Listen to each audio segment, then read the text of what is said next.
You may all know this man. This man is called Nikola Tesla. And in my opinion, he's one of the brightest minds in the history of science. And he has worked on technologies which not only harvest electricity from the vacuum of space, but also to transmit it wirelessly across the globe for everybody to use freely. And just to quote him here, electric power is everywhere in unlimited quantities and can power the world's machinery without the need for coal, oil, or gas. Isn't that amazing? Well, unfortunately, his primary investor, called J.P. Morgan, he eventually found out that he could not profit from Tesla's ideas. So he simply cut his funding at one point, and Tesla died a rather poor man, and without the respect he actually deserved. Now, this is just a list of people who have worked on similar technologies, if you're interested and want to do your own research, and I'm just going to name 2 more examples of this list. Next is that of Stanley Meyer. You may all know of the possibility to run your car on hydrogen gas. You got the combustible mixture of oxygen and hydrogen. You burn it, it leaves you with excess power to run your car, and the byproduct of just tap water, H2O. Well, Stanley Meyer actually found out a way to use tap water as a fuel source by hitting the water molecule at its resonant frequency and thereby very effectively splitting the water in hydrogen and oxygen. And with this, he built a dune buggy with which he could drive from the east to the west coast of the United States on just one full tank of water. At one point, unfortunately, he went out to dinner with his investors. Yes, again, investors. And after sipping his cranberry juice, he grabbed his throat. He bolted out the door of the restaurant. He dropped to his knees and cursed that he had been poisoned. And this sounds like something straight from a movie, right? But it's actually real, and you can look up the details yourself. I'll just give one more example, that of an actual working device, currently in Switzerland. And to all you electrical engineers, this may resemble an electrostatic Wimshurst machine. Sounds complicated, but this one actually converts the ambient field energy, or radiant energy as Tesla would call it, into usable electricity. And the reason why Mr. Baumann has chosen not to disclose this technology is that he thinks humanity is simply not ready for it yet. And we may soon see why. So this leaves us with a very big question: what happened? Why are we not driving in water-fueled cars? Why are we not receiving electricity from the atmosphere or the vacuum of space freely? Peter Lindemann is an authority on the radiant energy Tesla was talking about, and he proposed 4 forces actually. And the first being the banking system. And I know what some of you may think: oh, here comes that guy with that Illuminati conspiracy theory. No, we're going to leave that behind. So in a free market economy, everybody is free to earn as much money as they like, but only in the form of the dollar or the euro or whatever currency you have. So you're never going to be paid in gold anymore, for example.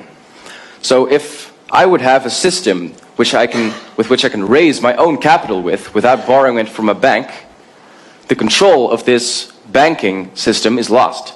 So naturally, they do everything to stop this. You can even see this in current day technologies, like photovoltaics and wind turbines. They're already being regulated more and more because of their devaluating capacity. It's even on the cover of The Economist. It's not a big secret or conspiracy. And that brings me to the second force: national governments. Because governments found out that the true policy that actually works is called an eye for an eye. So it's constantly jockeying for influence in world affairs, and it's survival of the fittest, basically. So imagine when one nation or one party in another nation achieves the ability to generate their own power. The balance of power literally shifts from the government to that other nation or party within that nation. And everybody will want this technology, and at the same time, everybody will want to prevent the other from getting it. So to prevent this chaos, governments do something smart.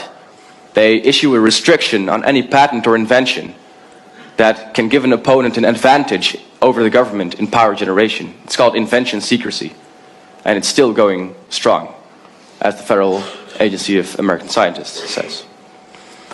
The third group actually comprised of the deluded inventors, or fraudsters if you will, which actually are only in it for the money. So the problem is most of these devices don't work. YouTube is full of them. And actually the first two forces use the worst cases of these people to promote the idea that every technology concerning this free energy is a hoax, is a scam. So nobody believes in it anymore. And then there's the people who actually have built a device that works, but they're still in it for the money. And then Shell comes to their doorstep and says, hey, here's a couple of $1 million, go live a happy life, but don't speak about your technology again. So what is a couple of $1 million to a $20 trillion industry anyway? I'm really wondering if somebody from the audience can guess what the fourth force is. What is the fourth force that is preventing this tech from happening? Anybody has an idea? Consumers.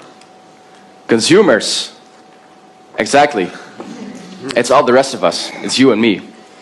Because you see, in the incentives and the motives of the first three forces, they seem so selfish and so narrow. But in reality, we share those same motives. These forces are literally just different aspects of the same problem. It's a human one. It's the greed, and it's the fear of competition, and it's that want for power. So in the end, I believe that this revolution, it has to happen within our lifetimes. And either it goes horribly wrong, and we destroy ourselves in the process, or we as a people choose the green transition. And we can nowadays, because we have the internet to form a critical mass and spread the information, as opposed to, let's say, 20 years ago. So that's why I challenge you all to do your own research into this subject, if you are interested, and spread the word.